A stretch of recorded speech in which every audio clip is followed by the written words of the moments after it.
BA द्वितीय भाग में आपको काफ़ी कुछ कक्षा में भी कराया जा चुका है और वीडियो भी डाले जा चुके हैं।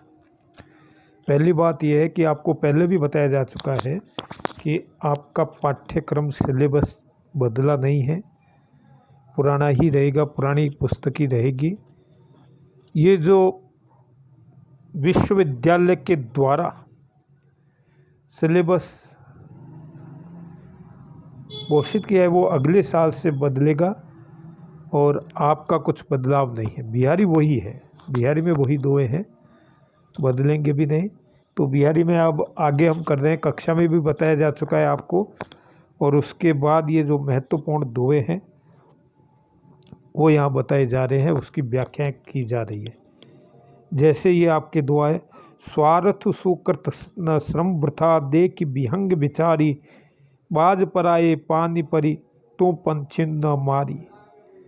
ये अन्योक्ति में बिहारी ने कहा है। ये जो दुआ कहा गया है वो राजा जय सिंह को संबोधित जयपुर के महाराजा को करके कहा गया है। उनको ये बताया गया है कि तुम अपने जो राजा है उनके साथ युद्ध न करें, मुगल सम्राट शाहजहाँ के प्रति इतनी वफादारी न रखें। उसके बारे में कहा है कि स्वार्थ सुकृत न श्रम वृथा देख विहंग विचारी, बाज पराए। बाज को संबोधित करते हुए कहा गया अन्योक्ति में ये दुआ है। बिहारी की ऐतिहासिक घटनाओं की ओर भी काफ़ी कुछ कहा गया है। बिहारी ऐतिहासिक पात्र, ऐतिहासिक कवि रहे हैं। उन्होंने सवई जय सिंह को ये कहा है कि आप अत्यधिक सम्राट के प्रति निष्ठा न रखें, मुगल सम्राट के पक्ष में युद्ध यात्राएं न करें, उनका नेतृत्व न करें, उनकी अगुवाई में न रहें, अपने ही जो राजा है, जो छत्रपति शिवाजी है, उससे युद्ध न करें, उनको बंदी बनाने की योजनाओं पर विचार न करें, क्योंकि वो तो आपकी जाति के हैं। मुगल तो बाहर से आए हैं और बाहर से आने पर बाज के द्वारा सीधा तो उन्होंने बताया नहीं, क्योंकि पहले भी क्या थे कि राजा कविता में जो बात कही जाती थी उसके मर्म को समझते थे। उनको पता था कि ये क्या कहना चाहते हैं और यही बात कवि ने बड़े सुंदर ढंग से कह दी कि हे राजा सवाई जय सिंह, आप छत्रपति शिवाजी से न लड़ें, और वो तो आपके ही जाति के हैं। यहाँ देखो कहा है कि हे विहंग, हे पक्षी, कि स्वार्थ में पढ़ करके, हे बाज, तू स्वार्थ में पढ़ करके तू शिकारी बन। बाज क्या होता है? शिकारी होता है, ऊपर से पक्षी को मारता है, नीचे गिरा देता है, नीचे शिकारी उसको एकत्र करके ले जाता है। तो वो कहता है स्वार्थ सुकृत न श्रम, कि तुम्हारा जो श्रम है वो वृथा ही है, तुम्हें कुछ नहीं मिलेगा। तुम जो पक्षियों को मार रहे हो और शिकारी को दे रहे हो तो तुम्हें क्या मिलेगा? इसका क्या लाभ है? पक्षी तो आपकी जाति के हैं। और यहाँ कहा गया है कि तुम मार तो रहे हो, तेरा स्वार्थ सिद्ध है, क्योंकि तेरे द्वारा किए गए शिकार को शिकारी छीन लेगा, नीचे आ जाएगा, कोई पुण्य का काम नहीं होगा। और तुम्हारे द्वारा ये कार्य किया है वो क्या हो गया? न श्रम वृथा, वृथा हो गया, वृथा ही चला गया, बेकार ही चला गया। जो तूने कार्य किया है वो बेकार ही चला जाए, तुम्हारा परिश्रम तो व्यर्थ ही चला गया है, क्या होगा? और ना तुम्हें यश मिलेगा, तू मार रहा है। बाज पराए पानी परी, तू पंछियों न मारी। हे बाज, पानी परी मतलब हाथ में आकर पानी, पानी जो कहते हैं, पानी कहते हैं हाथ को, पानी ग्रह संस्कार इसी से बनाए शादी के लिए। तू पक्षियों को क्यों मार रहा है?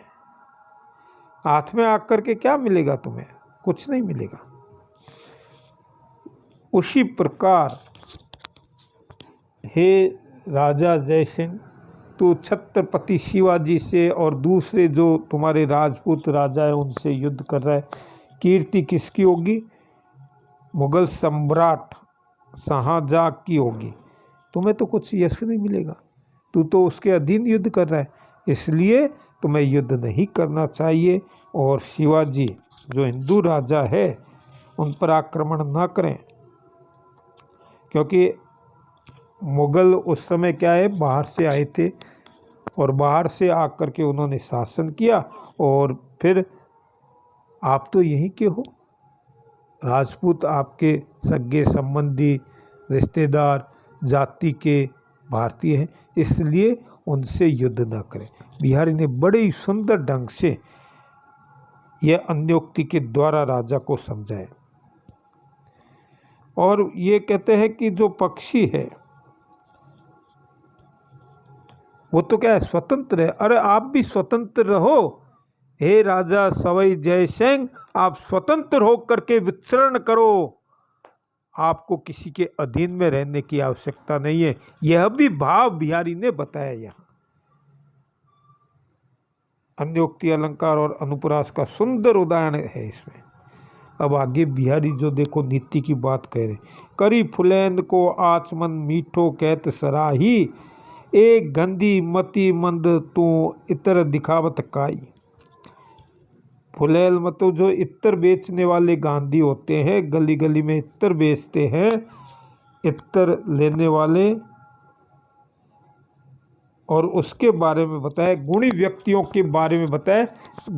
इत्र के द्वारा यहाँ बताया गया कि अपने गुणों का बखान किसके सामने करना चाहिए और किसके सामने नहीं करना चाहिए, किसको कोई वस्तु दिखानी चाहिए और किसको नहीं दिखानी चाहिए।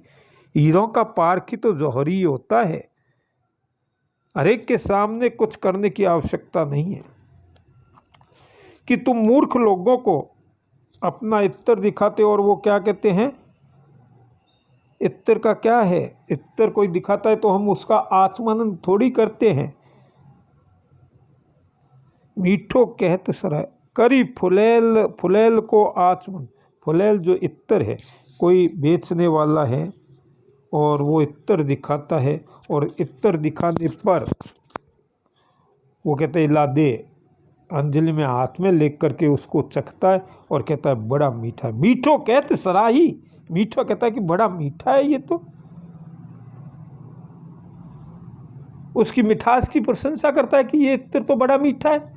लेकिन इत्र क्या होता है, नाक के द्वारा खुशबू ली जाती है, महक ली जाती है और कहते हैं वाह क्या खुशबू है, तब तो वो गुणी है। अरे मूर्ख लोगों से तू अपनी विद्वता के का बखान कर रहा है और वो तुम्हारी झूठी प्रशंसा कर रहे हैं, उनको पता ही नहीं है कि कौन सी प्रशंसा और कौन सी चापलूसी है। ये कहते हैं कि अरे गांधी, अरे गंदी इत्र बेचने वाला, तू ऐसे मूर्खों को अपना इत्र क्यों दिखाते हो, अपने गुण क्यों दिखाते हो, अपनी वस्तु क्यों दिखाते हो, जो कि इससे पहले तो सूंघने की बजाय आचमन करते। आचमन मतलब पीना, मुंह में रखना, इत्र मुंह में नहीं रखता है, चखते हैं और कहते हैं, फिर प्रशंसा स्वरूप उस स्वरूप में कहते हैं कि बड़ा मिठास है इसमें, ये तो बड़ा मीठा है। तो कहा है कि करी फुलैन को आचमन मीठो कहत सराही, रे गंदी, गंदी मतलब इत्र बेचने वाले गांधी, मतिमंद तू, मूर्ख बुद्धि ये है। और ये क्या कर रहे हैं, तू इत्र दिखावत का ही, इनको मूर्खों को इत्र कैसे दिखा रहा है, ये तो मूर्ख है, इनको इत्र दिखाने की कोई नहीं है। इत्र की परीक्षा हम सूंघ करके करते हैं, उसका फवा कान में लगाते हैं, नाक से सूंघते हैं और पता चलता है कि उसकी महक कैसी है। ये पीने वाली वस्तु नहीं है, मीठी वस्तु नहीं है, ये हम पी कर के मुंह में जिह्वा से, देखो अपनी जो नाक का जो कार्य वो सूंघने का है, जिह्वा का कार्य स्वाद चखने का है। तो ये स्वाद लेने की वस्तु नहीं है, खाने की वस्तु नहीं है, पीने की वस्तु नहीं है। यहाँ इसमें गंदी को गुणवान, गंदी मतलब विद्वान व्यक्ति, जो विद्वता से परिपूर्ण है। और मूर्ख व्यक्ति किसको बताए? जो उसका आचमन करते हैं, मीठा कहते हैं। दोनों की तुलना, पीने वाला, आचमन करने वाला मूर्ख व्यक्ति बताया गया है। बिहारी इसीलिए कहते हैं कि जिसके सामने जिसको वस्तु की पहचान हो उसको ही दिखाना चाहिए, अन्य को इसको नहीं दिखाना चाहिए। यह भी अन्योक्ति अलंकार का सुंदर उदाहरण है, अन्योक्ति के द्वारा बताया गया है। और बहुत कुछ बिहारी में बहुत कुछ कहा है। जीवन के रहस्य के बारे में बिहारी ने, जीवन जीने की कला के बारे में बिहारी ने भी अपने दोहों में बहुत कुछ कह दिया। तभी तो कहा है कि सत सह्या के दो हरे, ज्यों नाविक के तीर, देखन में छोटे लगे घाव करे गंभीर। छोटे छोटे दोहों में जीवन का सार भर दिया है बिहारी ने। और यही बात बिहारी यहाँ कह रहा है, दो व्यक्तियों की तुलना करते हुए, विद्वानों की और मूर्खों की। तो बिहारी ने कहा है, बहुत ही सुंदर ढंग से कहा, जीवन में अपनाने की बात है। आप भी इसको ध्यान से पढ़ें और व्याख्या की दृष्टि से महत्वपूर्ण है।